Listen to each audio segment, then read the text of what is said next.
You have one precious life. How will you make your money work for you? It's time for Sage Money Conversations, where your financial happiness and confidence are always the subject. Here's your host, certified financial planner, Barbara Norman. Hello, and welcome to Sage Money Conversations. Today, we are blessed to have Melina Rissone. She is an associated real estate broker, and she specializes in divorces, which is a really unique area in real estate. And she helps people right-size their lives. And oh my gosh, is there a lot of that going on with COVID? People having babies, kids leaving the houses, parents right-sizing to a smaller place, minimalism, maximizing space. Melina. It's an exciting world, isn't it? Yes. I help with all of that. Lots of exciting stories, specifically in the last 2 years. So tell us a fun one. Tell us about somebody who's recently moved, because it's been challenging. So give us a good story here. Absolutely. So there's lots of good stories. I just got off the phone with a family that moved to Israel over the weekend, actually. Wow. I helped them sell their property over the last 6 weeks or so. Another family I helped, they went to Jamaica, and they're going to be in Jamaica for at least a year. A lot of shifting I see for families uprooting to new areas. And so lots of really fun stories. One that stands out kind of the most to me was a woman that I supported making the plans to start a new lifestyle altogether. Wow. That was probably the funnest part. Tell me about that one. Yeah, so it was about in the springtime. I received a call from her, and I'd known her for a while. And she said, Melina, I think I'm ready. What do we need to do? So we got together, we looked at her house, we sat down at the dinner table, and we really laid out the different pieces, kind of like a puzzle, and how do we fit it all together? So looking at her space and creating the vision of how to sell this property that she had been in for almost 30 years. She also had a divorce in that property some time ago. She ended up taking over the property and lived there for longer, for about 10 years or so. She had some roommates there. Her kids had grown up there. This property had a lot of stories for her. So it was quite interesting to view and for her specifically to work through these emotions that came up within her when she started to prep the place to sell. And so there was some work that I had recommended for her to do, just little enhancements here and there so that the property would sell at the highest price possible. So we invited in a renovation company. They changed the flooring, they helped us with paint, really basic things, but items that would really help stage and set the property up for a really great sales price. So that took some time. They created a plan, a budget, and at the same time, we also had a stager come in, and the stager worked together with the renovation company as well. And we made sure everything was in the budget that we had initially set. And so then it came time to execute. Took about 2-3 weeks, so it wasn't really all that long to execute on the plan to get the property ready. Meanwhile, my client had moved out of the property. We had determined that it might be best for her to be in a different space while all of this was undergoing the work, the renovation crew being in, the stager coming, bringing in the furniture and so forth. And so we felt this was best, and there was a great opportunity for her to stay with a friend. And while this was all happening at her place, we started to peek at opportunities for her to find her new space where she would be. And she had always shared for years, with me that for her next home, she envisioned a completely different lifestyle. She had lived in this home for, like I said, about 30 years in the suburbs of San Diego County. And she really wanted to live downtown. And we scouted out the different areas in downtown San Diego, such as Little Italy, East Village, the different buildings that one can find here. All of them come with different amenities. The micro neighborhoods in downtown are different, where, of course, in East Village, it's busy during the ballpark schedule. In Little Italy, it's busy on weekends when we have the farmers market. So we were really kind of trying out all these different community events as well. How would it be to live here? How is it actually going to impact me when there's a ball game? Would I like that? Would I not like that? How is parking going to be? So we really try to envision, how is it when I live here versus just visiting for a night on the town and a dinner. So this was very interesting. And so while her property was being prepped, we would start going out into this new neighborhood, experiencing. And I think that's what really carried her through some of the sadness also that comes up when one says goodbye to a property and a lifestyle that you have been in for a long time. So, and by going into these new neighborhoods, we were pretty quickly able to rule some of these areas out. Okay. And more so, we found clarity on how her next phase in life would look like and where that would be, what area and also building would enhance her in a way where she could really find herself. So I'm curious, what made her heart sing? Like, what did she want in that home? Yes. So she wanted a view, ideally. She wanted to have open space where she, and that's not always easy to find in the downtown area, because of course it's urban and it's denser and more people living in a building. But she wanted to have a breeze, which that is nice to find in San Diego. And so ultimately she wanted to have this experience where on a given weekend morning, she could walk out her building, get a coffee, walk around the block a little, see others kind of walk about with their dogs or chatting with neighbors, kind of this whole community feel of it. And so we had then decided, or she had decided for herself, that Little Italy might be a bit busy on the weekend. There's a lot of tourists, there's a lot of people from all over San Diego coming to enjoy the area, and it seemed a bit more busier for her. And then in East Village, when even though there's a lot of excitement for her with the ballpark, and she loved for her family to come over and stay with her, and then they would go to the ballpark. She loved that idea, but felt that at times it might also maybe be a little busy. And remember that she had lived in the suburbs for a long time. So finding kind of the in-between there was really exciting for her to explore. So we found a building in El Cortez, and that seemed to meet all of her criteria, where she is really still in walking distance to the ballpark and to Little Italy. It's just a few blocks really down the hill, but she was far enough up where she could retreat if she wanted to have a little bit of a quieter morning or afternoon. And she could still go out and get her coffee and walk around, enjoy the urban environment. And so as we kind of really pinpoint at this Cortez Hill neighborhood, we started to look at the condos that are available there. And also we started to write offers. Meanwhile, she was now ready to launch her property in the suburbs onto the market. And it wasn't on the market for very long. We had renovated it super nice. We staged it very beautifully. We priced it and marketed it to a point where we found buyers quickly, and we had a few offers within a weekend, I believe. So then she chose an offer. She was in escrow. Now we were ready to write a new offer on a property in Cortez Hill. That's how it all started. Wow.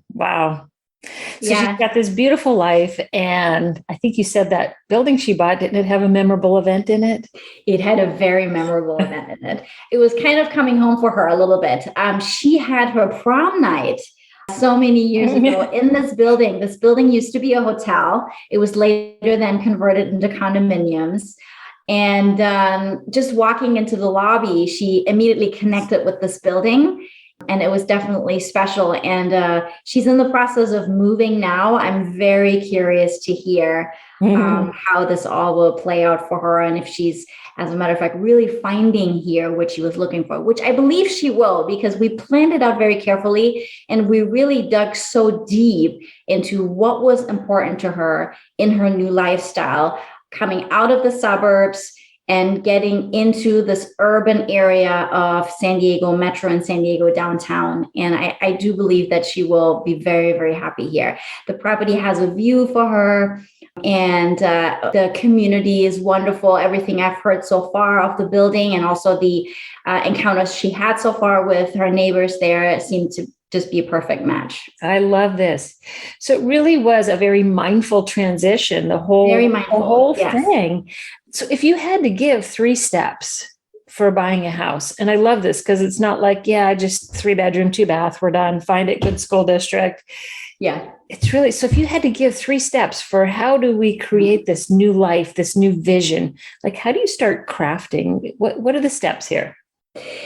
That is a very good question. So part of my consultation when I get together with new clients is to really dig deep on lifestyle. I'm a very visual person. Not everyone is, but for me, it really helps me to get a good understanding of what people do on weekends and their free time. How is work looking like, commutes, where are the different family members located in the county? And then once we get to the lifestyle part and what they do in their free time and how they envision their new community to look like, I match that up with the financial aspects that we had gone through, the pre-approval that they already did. And I, at that point, already know how much is their monthly budget that's comfortable for them on a monthly basis. And so then I'm matching that criteria, all these different points, I'm matching them together. And I built a vision for myself where I see this family or this individual. And it was interesting. I had a client come in from Texas, actually this weekend. And she was not familiar with San Diego. All we knew was where her work is located. And she had picked an area simply from a map where she wanted to live. And then she shared her lifestyle. And I had such a hard time to imagine everything she shared about her lifestyle in that area, because it's a vastly different area. So I recommended an area to her that was probably 30 minutes south of where she originally thought she would move to. But I asked her, drive all areas, drive that area that you thought you would really love and like, and also drive the area recommended. And it turned out that the vision kind of where I saw her, kind of pictured her, she really liked that area better. So, okay. And now of course, she didn't know she came from out of state, but it was just so interesting. So that's what I do. I kind of create this vision for myself, and then I really guide the clients towards the steps. And of course, I only make recommendations. They're the ones that are driving the decision making. I just give the options that are available and point out the different choices they can make. I love that. So it's really looking at, I love to entertain. I don't love to entertain. I've got kids. I want a yard. I don't want a yard. And yes. Wow. Yes, exactly. The different needs within the house, the different features and benefits they're looking for. Some people need a place for their guests to stay in. A lot of times we need office spaces right now that are not a closet, for instance. We all work from closets in the past year. So do you see that trend continuing of people living in, they're working from home?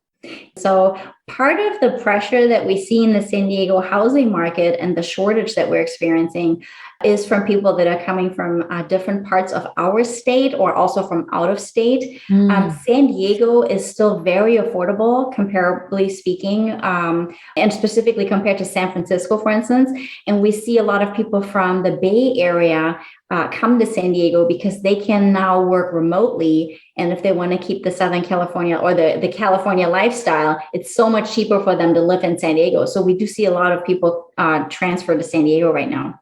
Boy, that's tough. They bring all their equity down and drive ours up. That's exactly a part of this. That is part of what we're noticing in San Diego and in the housing market. Do you think that they're pricing a lot of San Diegans out of the market?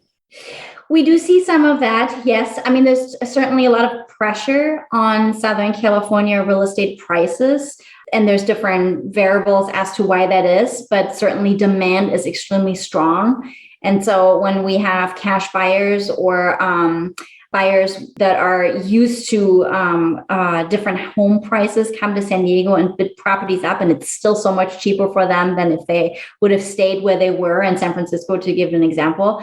Yes, unfortunately, we do see sometimes that people that have stayed in San Diego for a long time and earn wages according to our employment market here, we do see them outpriced at times. Yeah.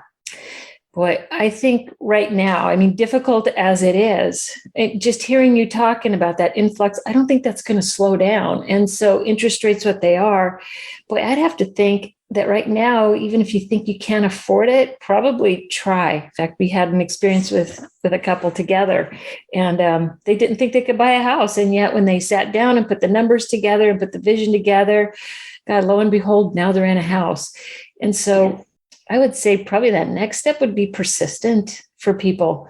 Really don't give up. If you have this dream, keep working at it. Yes. I could not agree more, Barbara. You're absolutely right. So we have seen a lot of people come into the market in the springtime, and then we noticed that it got a little slower in the summer. And the reason for that, I believe, was people were kind of, getting back to work. Kids are back in school. The pandemic was, kind of phasing out a little. At least around June, we were opening everything back up again.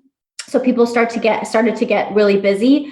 And some buyers in the marketplace were getting fatigued, writing so many offers and another offer and another offer and bidding up and not having an inspection contingency or an appraisal contingency. So we saw some people that were placing their home goals on hold for a bit.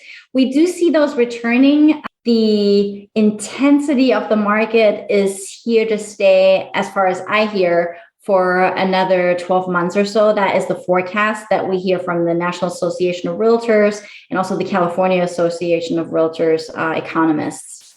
That's kind of what I'm hearing too on my end from the economists, is once they start raising interest rates, this housing thing is going to start to calm down a bit.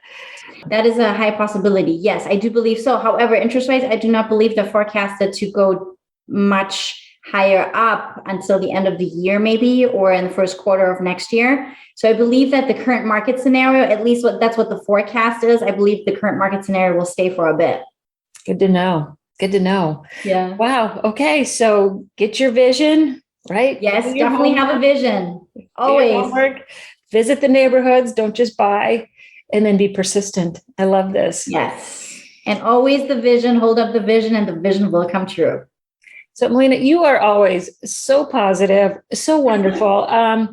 For our listeners, Melina has this wonderful video log, and she does really fun little tips for all kinds of things. And so if you have a chance, plug into Melina, because she's really creative, fun, got lots of ideas.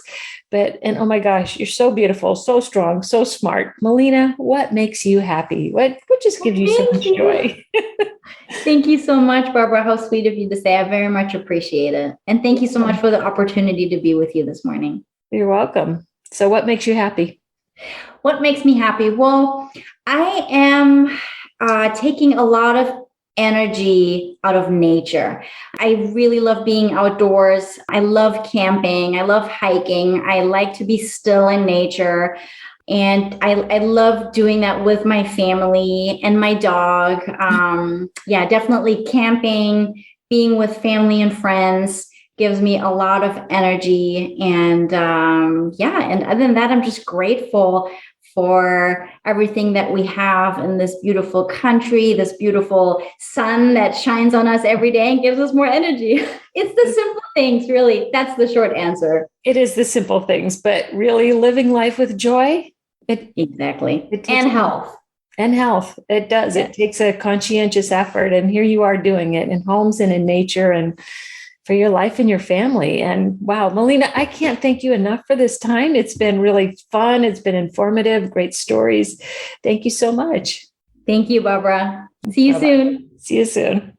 Advisory services are offered through Barbara J. Norman, LLC, an investment advisor in the states of California and Texas. The information contained herein should in no way be construed or interpreted as a solicitation to sell, nor an offer to sell advisory services to any residents of any state other than the state of California, or where otherwise legally permitted. All content is for information purposes only. It is not intended to provide any tax or legal advice or provide the basis for any financial decisions.